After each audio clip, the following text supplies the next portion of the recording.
has traditionally let us down as a people. And so what we want to do is to highlight these things from a cause and effect way such that our people can make the proper decisions that we need to make for ourselves as well as our families. And you cannot make those decisions that you need to make without truth, without an understanding of cause and effect as we move into the future as a people. Now, we recently celebrated the 18th anniversary of the Million Man March in Tuskegee, Alabama. It was a wonderful, wonderful celebration of the principles of atonement, which are so valuable to our people, that we atone with one another, that we atone with God for whatever failings that we have. And as you know, the spirit of the Million Man March was not about asking the government what the government was going to do and to get additional lies from a lying government. The Million Man March was all about us atoning to God and to ourselves, that we, through the process of atonement, could become a more unified people. And by becoming a more unified people, working together, we can become a great and productive people. Now, I want to mention this as we delve into our topic. And that is, we have from one of the Reclanicans, I believe it's a David Vitter, a Senator David Vitter, we have a white man who is at his work of evil once again.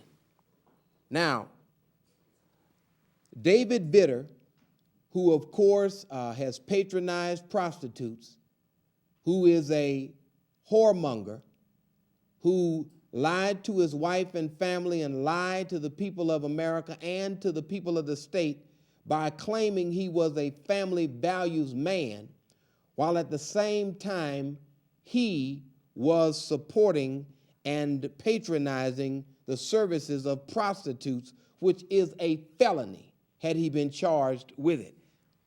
Now keep in mind, we've had black people to just be accused of prostitution, found innocent of it in a court of law, and still lose their job for the state. I believe we had an athletic director at Southern that was forced out because of an accusation that turned out even not to be true. But while we have a senator that is able to continue to attack poor people, continue to communicate in these subtly or not so subtle coded language to where he is literally attacking our people and calling it integrity. Now, he wrote a letter, Senator Vitter did, David Vitter, the whoremonger out of the New Orleans area.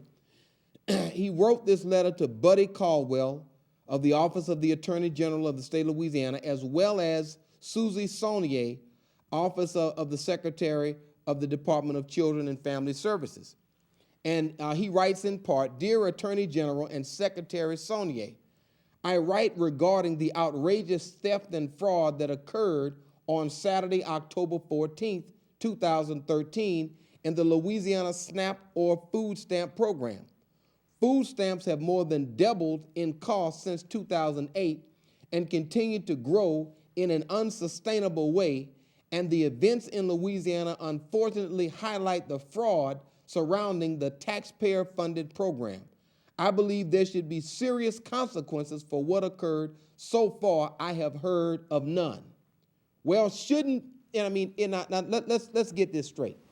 We are looking at a straight-up hypocrite who is worried that somebody with a glitch in the system may have gotten $12 more in food than they were allocated, while billions and billions of dollars of fraud is going on between the Pentagon and defense contractors, billions of dollars of fraud in Iraq with the oil for food program, and then you have the savings and loan debacle with all of these derivatives and all of this fraud that occurred that caused the collapse of the economy. You have Republican policy that has literally caused the food stamp program to double in cost because more people qualify for food stamps because they lost their job or they had to take part-time work based upon the policies of David Vitter's party. Now, you're talking about unsustainable costs. What's unsustainable is the high incarceration rate. What's unsustainable is $900 billion for defense, most of which is wasted. What's unsustainable is the tax breaks that were given to these oil refineries and all of the fraud that goes on between government and the oil industry. That is where the real fraud is. I'm not worried about some dude who rung up 2 loaves of bread more than what the system had for him because it was a computer glitch. You think I'm worried about that? When there's billions of dollars of fraud going on right now? Now here's what he's doing. He says on October 14th, a system failure by Xerox disabled the electronic benefits transfer system across many states, including Louisiana. This essentially erased any spending limits on many beneficiaries' EBT cards for a period of time, contrary to law. Some Louisiana's beneficiaries reacted by purchasing huge quantities of merchandise in dollar amounts clearly beyond their limits. Okay, you want to talk about a few $1,000s when billions and billions of dollars you are wasting. You probably spent, David Vitter, more on prostitutes than was charged over on some doggone food stamp card. I mean, this boy is a straight up hypocrite. Now, here's what his recommendations are. I want to make 3 recommendations, David the hypocrite Vitter says, to ensure that this serious problem is addressed. First, I urge you to ensure that no reimbursements are made to Louisiana retailers who did not follow mandated procedure during the system outage. I understand that the Walmart stores in Mansfield and Spring Hill did not follow protocol, which requires a $50 limit and a requirement to call for authorization of charges during a system outage. Well, look, man. If you're in a Walmart, if you've ever seen some of the lines in a Walmart, the idea that if they have 1,000 customers in a line, that they're gonna have the ability to pick up the damn phone for 1,000 people that's in line, that is totally crazy. I mean, this joker is straight up stupid. It's amazing he can be a senator. It's amazing. I mean, come on, man. Which allowed EBT recipients to knowingly leave stores with more goods than their EBT allowance would permit.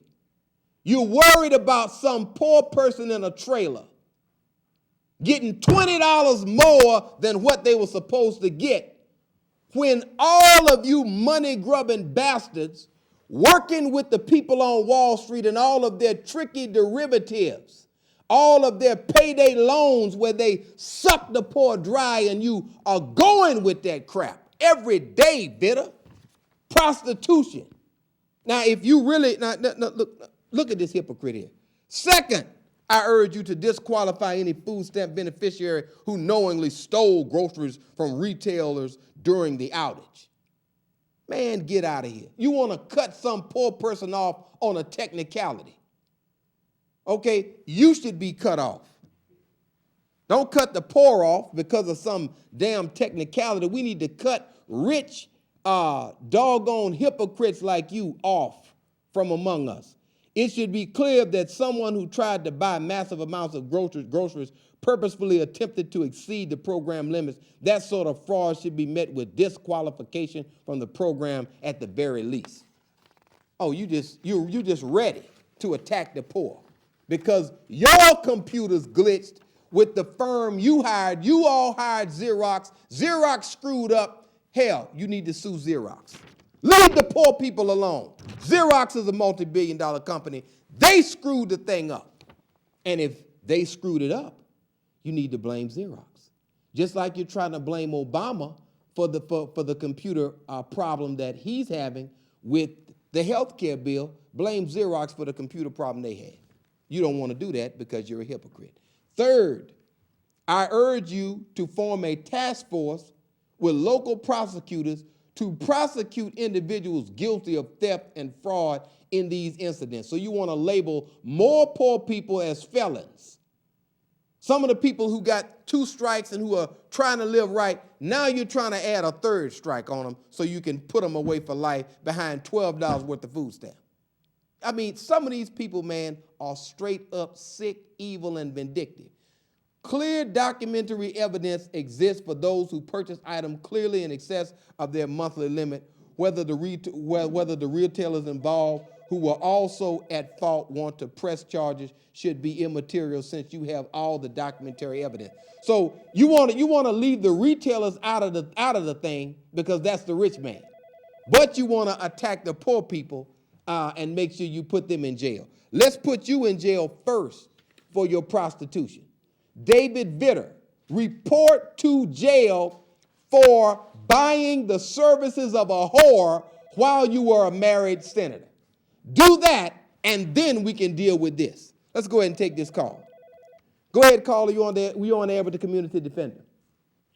Yes, I just turned the TV on, and I didn't hear the whole letter that you were reading, but the comment that you made on the people that went and get the food stamps, if they knew that they didn't have that amount on their food stamp card, do you not think that they should not have went over the limit? It's not their fault that they had the glitch, but you still have to teach our people the right thing to do.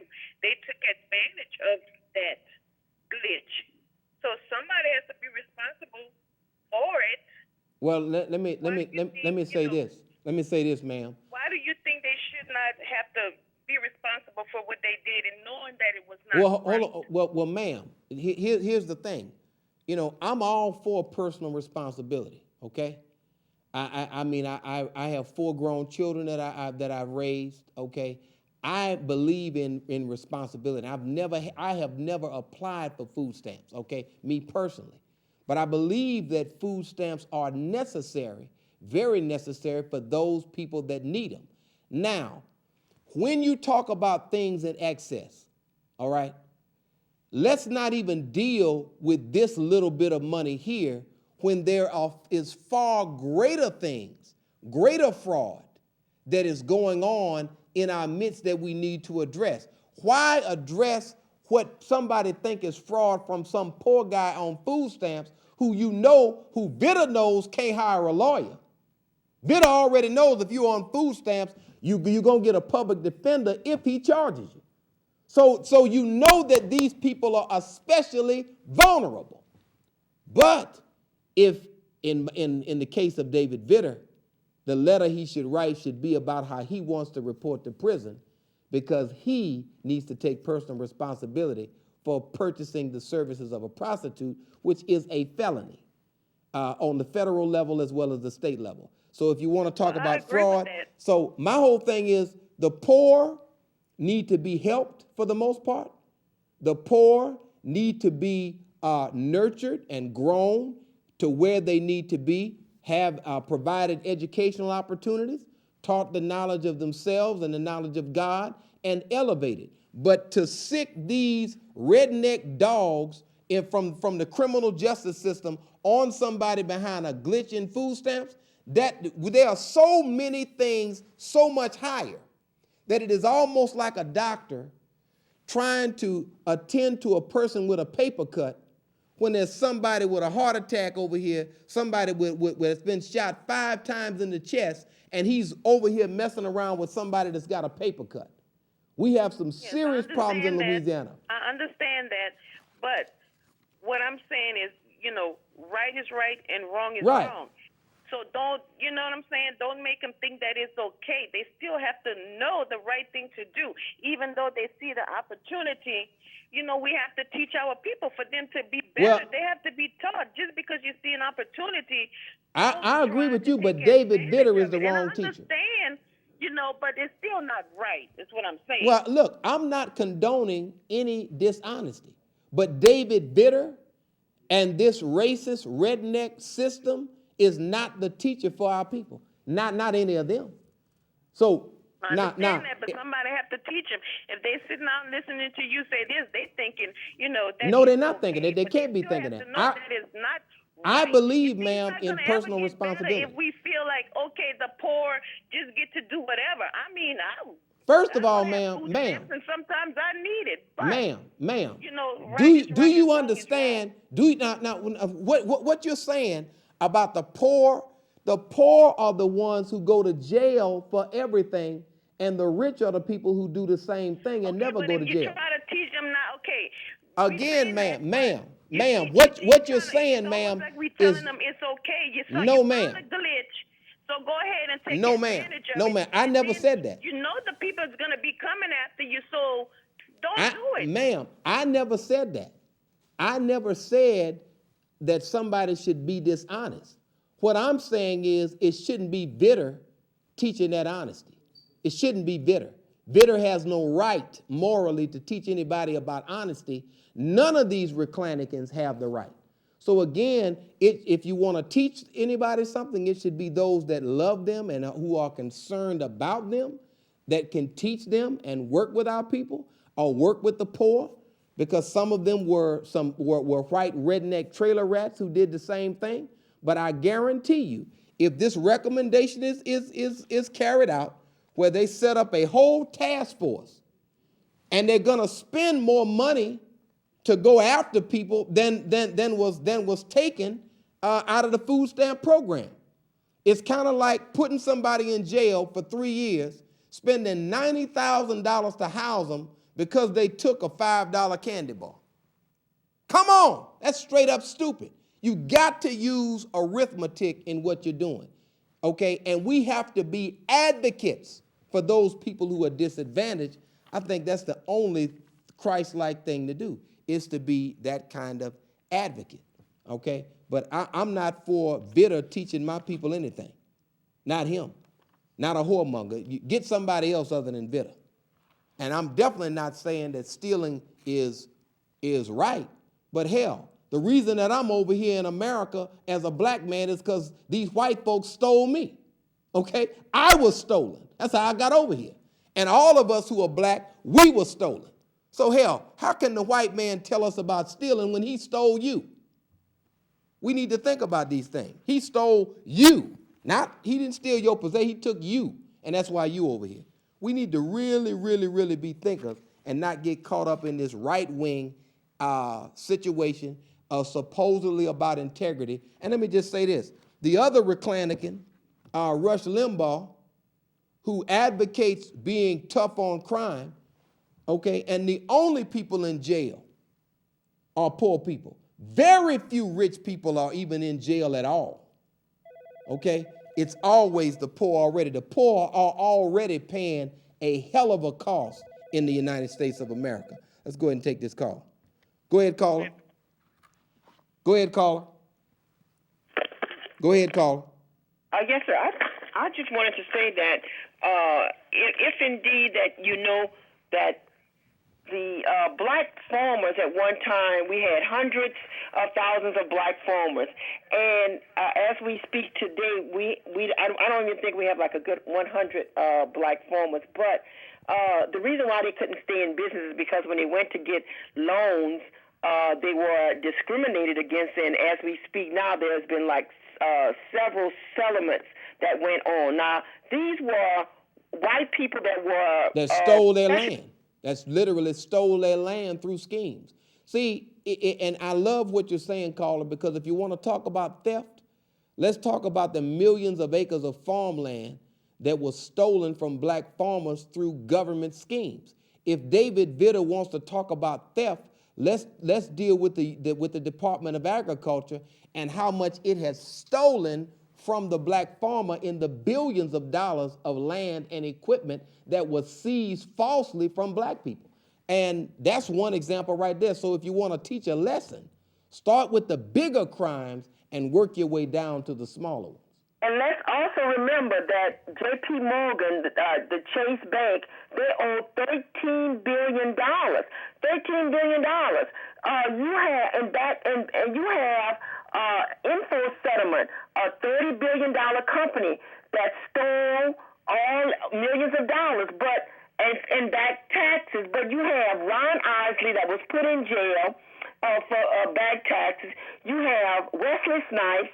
You have Lawrence. I can't think of Lauren. Yeah, Lauren Hill. You had Joe Lewis. Joe Lewis was so deep in debt with the Internal Revenue that when he died, he was a doormat and at the Beverly Hills in California. So if you want to talk about thievery, let's deal with a $1 billion picture here and not the 30 or $50 that people got extra off on their food stamp. Thank you so much. Absolutely, and I have to agree with you wholeheartedly. And again, unfortunately, some of us get caught up into this honesty thing. If you want to be honest, I mean, you know, in the state of Louisiana, we have a billionaire on welfare. We have Tom Benson, who gets guaranteed profits when Republicans are supposed to be all about making your own way. He gets money from the state, but of course, nobody wants to talk about that. Let's go ahead and take this caller. Go ahead, caller. You're on there with the community defender. Yeah, and Brother Dow, we should be more passionate and talk about that rapist Elijah Muhammad, you know? Bro, do that. You are absolutely a crazy individual. And I don't know if it was your mother or your father or if maybe you were mated by maybe two first cousins or something that caused you to be as demented and retarded as you are. But all we can really do is pray for you and pray that God heals your hateful heart. The Honorable Elijah Muhammad has done a work in Black America like no other. And of course, his supremely wise student, his foremost student, the Honorable Louis Farrakhan, is doing a work in America among Black people that no one can touch. Now, I want to mention this to you as we delve into our topic of government letdown. Now, here's the thing I want to mention to you. Barack Obama and his administration is under attack as a result of a website not working properly. The website has been almost completely dysfunctional. I want you to think about this, brothers and sisters. If the website has been almost completely dysfunctional, giving the Republicans an opening who really don't want the website to work anyway. The Republicans don't want the website to work. They want the Affordable Care Act to fail anyway. They are not concerned about the website working properly. They don't even want to expand Medicaid when it's free to them. Okay? So why is it that they are pouncing on this? It is for political advantage and the fact that they do not want health care to be extended to more people. They would rather buy more bombs. They would rather buy more planes. They would rather buy more aircraft carriers. They would rather bomb more countries than to actually care for human beings. So you have an anti-humanity spirit in the political process, a political process that literally is anti-humanity. So as a people, we can't go with this anti-human policy that these people want. Now, if Barack Obama and his website are not working properly, when the FTD Florist website has more traffic, when Amazon.com and Craigslist and all of these other sites actually have more traffic, but these sites work, and other government websites have more traffic and they work, what is the issue with this one? What we have to understand is that there are those who are working supposedly on the website that are literally attempting to sabotage Obamacare. There's no reason why this website would be so dysfunctional unless it was intentionally done. And it's kind of like a man who has the ball in his hands and just drops it on purpose. This is a purposeful fumble designed to make Obamacare fail and designed to give the Republicans an opening. There's no way it could fail this bad unless it was by design. And this is just my take on it. The brother needs to look at and see who it is that may be sabotaging him. Go ahead, caller. Yes. Go ahead, caller. The Democrat Party and Republican Party are controlled by higher powers. Do you know who they are? Well, go ahead and enlighten us, caller. We're here to have a discussion. Go ahead. All right. It's the Jews. The Jews control everything. If you would give Palestine back the land that belongs to them, then you could stop all the terrorism and the Arabs wouldn't be mad at us. I'm listening. Well, I believe that there's a lot of truth in what you're saying. And of course, Minister Farrakhan does talk about the synagogue of Satan. And of course, I believe Rush Limbaugh is Jewish. I believe that Dianne Feinstein and a lot of the powerful senators are Jewish. Of course, we have a Jewish lieutenant governor here in the state of Louisiana. So we have some Jews in some very powerful positions, pulling a lot of strings. And of course, Obama's chief advisors are Jewish, as well as George Bush's chief advisors were Jewish. And so the Jews do have a disproportionate amount of sway over what happens in America. And of course, they do run Hollywood and they run all of the media, except, of course, the Community Defender Talk Show. So I'm with you on that. I do believe that the Jews are moving things in the direction that they would have them to go. Now, what we want to do right quick is, Brother Director, do you have that clip queued up? The clip? Yeah, go ahead and let's run that clip. And I want you to look at this and I want you to try to digest it. It's about 5 minutes long of The Last Man Standing. Educational picture. Our black boys and girls, particularly our boys, are leaving high school. Okay? So the challenge is an education that enlivens us to do business. Business is the activity of life itself. You do not have to teach a worm what to do to survive. And that's a worm. You don't have to teach a flea what to do to survive. Every creature is born with the inherent ability to attract out of this material earth what it needs to perpetuate its species. If we are made in the image and the likeness of God, something is wrong with this picture. That you don't know how to make something happen for yourself. And if white people don't make it happen for us, then we want to pick it, we want to lay down, sit in, crawl in, wade in. Hell no.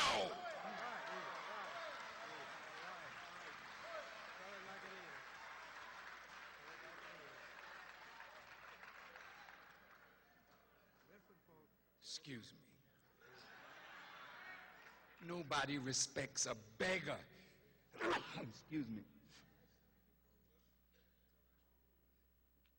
You have the ability, the capability to do something for yourself. So we have many mayors, which is a blessing. We have 43 or 44 congresspersons, which is a blessing. We have sheriffs, we have city councilmen, we have wonderful political progress in one sense. But politics without economics is symbol without substance. So what good is it to be the black mayor over somebody else's reality? And if you don't govern their reality right, they move you out. Travel to Africa and tell me if I'm lying. They sing out their national anthem. They salute their flag. They salute their new president. But who's running the economics of the country? Mandela, our great brother, symbol without substance. The same people that own the diamond mines, that own the gold mines, that own the economy before Mandela, own it still. See? So the challenge is to create a new educational paradigm. It's not outside of our grasp to do that, because this educational system is a failure. Don't worry about trying to transform it. Forget it. It was never designed to serve you well. The philosophers, Dewey, Kant, Hegel, these were racists, white supremacists. They didn't want to educate you to be equal with them. You must be educated to continue to look up to them, to serve them, to bow to them, to acquiesce to their scholarship. Never to be independent. Never to think independently that you can do something without their blessing. Like a true slave. Is it all right, Master? Can I go here fair can today? I ain't really gonna applaud or nothing, cause I don't want the press to see me applauding.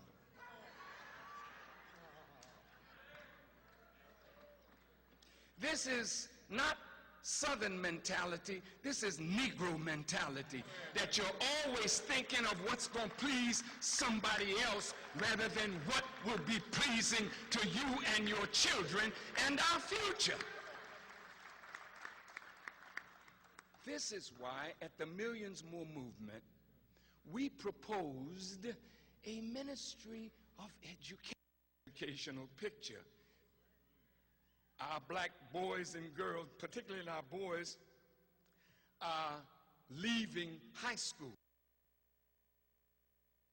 Delivering that truth as he always does, and of course, advising us to operate and to think and to consider ourselves and understand ourselves as independent with independent interests. And of course, we are grateful to Almighty God for such bold leadership as the Honorable Louis Farrakhan. And I believe we do have a caller on the line that had a question or comment. Go ahead, caller. Yes, you were speaking a moment ago about the Obamacare website and how you proposed that it was possibly catastrophically bad by design. There's no way that a website can fail so abysmally with such little traffic on it with months of preparation. And you got to realize there are websites that are thrown up by teenagers who are 12 years old that can handle more traffic than that website handled. And so, understandably. Yes, so there's no way that it could have failed so miserably except somebody who wrote the codes for it, wrote it in such a way that it would fail. It is impossible. It's kind of like a baby punching Mike Tyson in his prime in his knee and knocking Mike Tyson out. The only way Mike Tyson would fall is if he intended to fall in advance.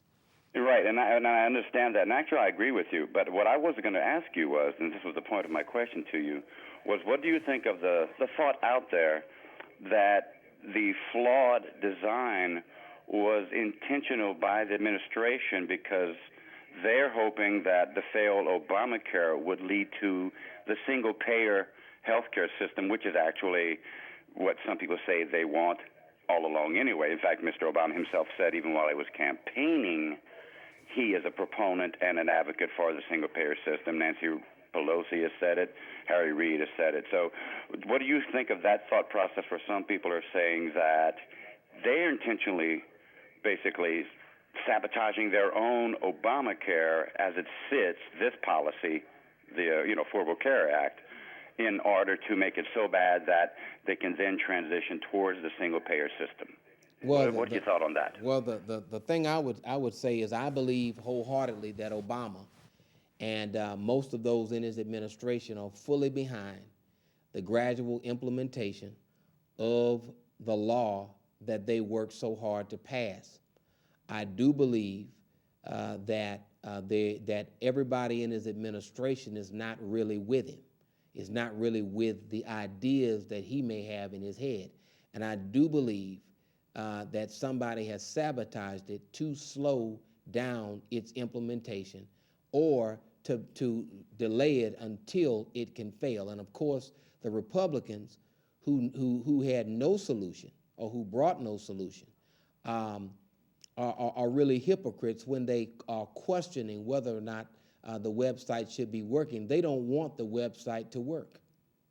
And so if they don't want it to work, then they should know that they shouldn't really question the website not working, because it's working like they want it to work, which is zero. So that's where I stand on it. I do believe the brother is being sabotaged somewhere from within, and that he should know, he should be able to see that there is no way that these people, when a 12-year-old or a 16-year-old living with his mama can set up a website that won't crash. There's no way in the world that all these experts, and something that costs nearly $1 billion to set up, is crashing and failing so miserably. But it is what it is. He, of course, is in the hot seat now because of the website failing. But conceptually, I believe that he has a better concept than the model that we're looking at now. Let's go ahead and take on the caller that we have. Go ahead, caller. You're on the air with the Community Defender. Hey, Daryl. We don't want the American people don't want Obamacare, man. We were satisfied with what we had. I mean, the poor people went to University Medical Center. The people with insurance got hooked up with their doctors, and the people who own Medicare and Medicaid and welfare were hooked up too. So we didn't need no change. We were well satisfied. And another thing, it's not about different religion. It's about conservatives and liberals around here. The liberals are letting men get married in our military, weakening our military. We're not for that. We're for conservatism. We're for family, and we're for the Constitution. Let me ask you this, sir. Let me ask you this. You're conservative, and you are for family. And of course, I'm a family man myself. I've raised quite a few children who are grown and of course doing well. And I work to provide a living and a future for my family. So from the standpoint of family values, I'm in total agreement with it. But did you vote for Vitter, this guy who, of course, purchased the services of a prostitute, since you're for conservative values? Did you hypocritically pass or cast a ballot for David Vitter? That's not what we're talking about. No. We are talking about values. We're talking about this president we have. Well, again, sir. The United States. Again, sir. I mean, he's not running this. I understand what you're saying, but so I can't get an answer to my question. The question I had, because if you are for family values, then you will make sure that you're consistent on that, and you would not vote for a whoremonger who's buying prostitutes. That's what I'm talking about. Who, of course, doesn't want to go to jail but wants to send poor people to jail for $12. Let's go ahead and take this caller. Go ahead, caller. You're on the air with the Community Defender. Go ahead, caller. I love the way you handle that. Well, thank you, sir. Thank you, sir. You have a question or comment, my brother? I believe that that the conservatives here in our state and in Lafayette, poisoning our school system with the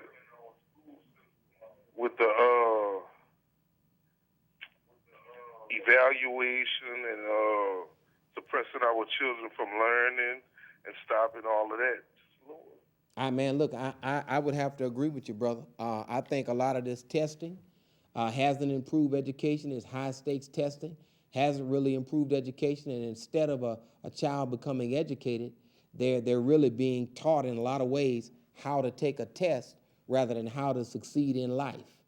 and that is problematic. That is, of course, what happens in this European system of education, which, as Minister Farrakhan was just saying on the video, is designed to help you to bow to them, to be a better servant of them rather than your own self and your own people. Let's go ahead and take this other caller. Go ahead, caller. You're on the air with the Community Defender.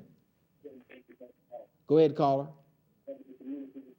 Yes, okay, like I'm calling about the Obamacare, Yes, sir. and like the way I look at it is like this here. You see, it got a lot of poor people who can't even afford to go to the hospital or anything, and when they do go to the hospital with some kind of insurance, what they do have, like they don't give them like the full treatment, you know, because a person like they could have diabetes or they could have some kind of heart trouble or something like that, and they overlook that because they don't have the right kind of insurance.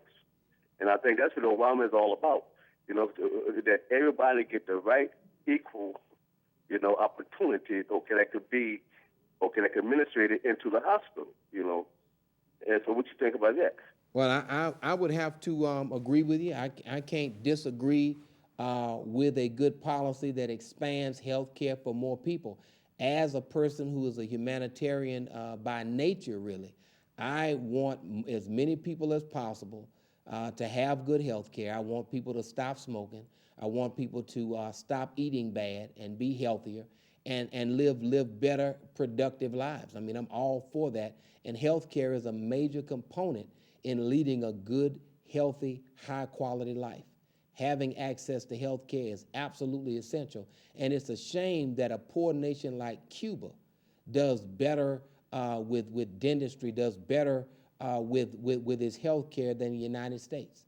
A little poor nation like Cuba does a better job of making sure people see a doctor than the United States does. And that's amazing to me that it could be that way. But hey, Obama in this instance is trying. And wherever my brother is going right, I have to say you're moving in the right direction. But he's being sabotaged, I believe, from the inside because this website is failing too badly for it not to be intentional by somebody on the inside. And he really needs to launch an internal investigation to find out who it is that's doing it and possibly bring these people up on federal charges for fraud because they are literally writing code and putting code on a website that they know will not do the job. And that's called fraud with contracting, But I thank you, caller, for your call. I want to read something right quick in the remaining moments that we have.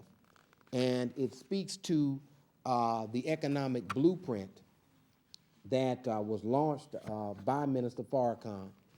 And you can go to economicblueprint.org, and it shows a way by which we as a people can come together and get out of poverty and want simply by working together to help ourselves. Now, in a book called Torchlight for America, written by Minister Farrakhan 20 years ago, he says this. He says, and it's under the heading on page 40, the Honorable Louis Farrakhan writes, the mentality of black leadership. He says, black organizations and leadership must focus on self-help. We should create a forum in which we can convene regularly to discuss the troubles of our people and develop solutions that we can execute on our own.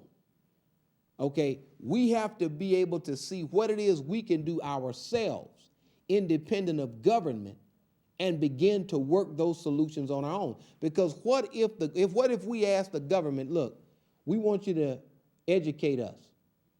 What if the government says no, as they've been saying through their actions?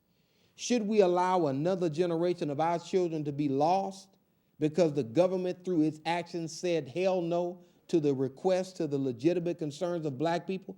Or should we homeschool our children in many cases, set up our own schools and begin to teach our children the knowledge of themselves and the knowledge of God? Should we do it ourselves, or should we wait on a government that's been lying since the Emancipation Proclamation about its goodwill for black people? I'm just asking a question. I think that we should do something ourselves. And it says each black organization and every black leader has a role in the upliftment of our people.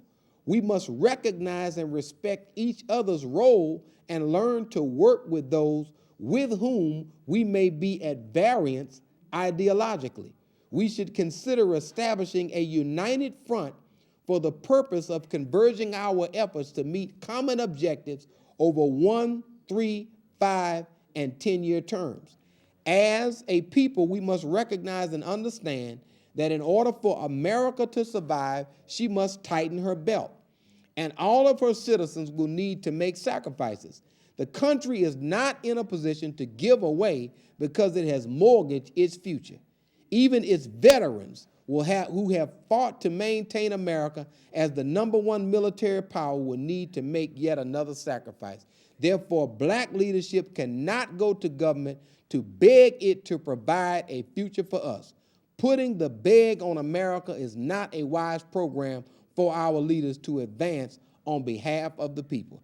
That old slave mentality that keeps us at odds with one another and dependent on white people has to be broken. And that, of course, is wisdom for the ages. Let's go ahead and take this call. Go ahead, caller. You're on the air with the Community Defender.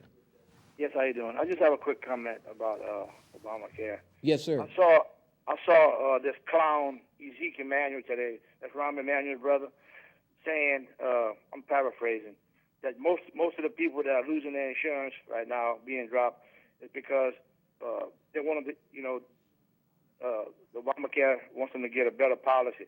Let me tell you something. I'm happy with the policy I got, okay? And these millions of people are happy with their policy. Emmanuel called it a junk policy. Who is he to judge if it's a junk policy or not? If my neighbor got a junk for sale, a car next door down, and I want to buy it, that's my money and that's my business. So the bottom line, it's not Obama, it's not the government, it's not Emmanuel and none of them people and no politicians in Congress to tell me that they don't like the insurance policy I have. I like mine. Thank you for taking my call. Thank you, sir. And the thing I would want to say is that we, if you feel very strongly about it, we have to be consistent. Remember, in the state of Louisiana, we were required to insure cars, not people, but cars. A car that may be $10,000 in value had to be insured 10, 20, 10, right? And now the state has upped the minimum requirement of insurance to a higher level. I think 50,000 on one part of the coverage, 30,000 on another, and 20 on another. So the government has literally required that a policy meet a certain standard for an automobile. So you should be protesting and you should say, look, I want my 10, 20, 10. It's fine with me if I have my old 10, 20, 10 liability. But the state of Louisiana said, no, you have to have a policy that covers a higher amount than that. So if the government can require a higher amount on a auto insurance policy, which insures a car, which is nowhere near as valuable as a person, then you're saying if it can do that for a car and impound cars if you don't have your insurance like they want it, then what about this body? Because if I get in a car wreck and they have to put my skull back together and I don't have insurance and they treat me and the bill is $90,000, then the taxpayer absorbs that $90,000. But you mean to tell me that if I wreck a car, I better have insurance on it? And the car may only be valued at just a couple of $1,000s. Some of these old Cutlasses that we drive, they don't have any value on them, but they better have but they have coverage up to $30,000 and $50,000. So let's be consistent on that. And let's tell the state of Louisiana, look, we want our old 10, 20, 10 automobile liability. Because it makes no sense to require me to insure a car which has a very finite value, but not insure the value of my health of the human body. That to me is not consistent. It's not a consistent argument, okay? And much of the argument against Obamacare, or what is called Obamacare, has more to do with partisanship and racism than it has to do with the substance of the law. Because remember, not Rahm Emanuel. What's the Mormon boy who ran against Obama? Mitt Romney. See, I forgot the boy already, man. Mitt Romney. Mitt Romney did the same thing for the highly majority white state of Massachusetts. So he did that for those people. But hey, if more of our people are going to be involved, let's face it. The undertone of racism is right in here. You're not that passionate about insurance. If you were, you would have protested all of this regulation of auto insurance, but you didn't. It's really all about the fact that you're a partisan, that you really are not substantive in what you're looking at. And hey, let's face it, something has to be done to make sure that more people have access to health care, and something has to be done, because I got in a car wreck, and I know when I was in college, I ran up a bill when I got in a car wreck and was hurt. I didn't have the money to pay it. Somebody paid it, but it wasn't me, because I was a college student and was broke. So I just wanted to put that out there. And so this will address that problem. Now, we want you, of course, to continue to tune in to the Community Defender Talk Show. We want to heighten the level of discussion, and always look at things with an open, analytical mind. Minds are like parachutes, they say. They only work if they open up, okay? So, of course, I want to thank everybody for listening. We had a wonderful discussion tonight, and of course, let's do it again real soon.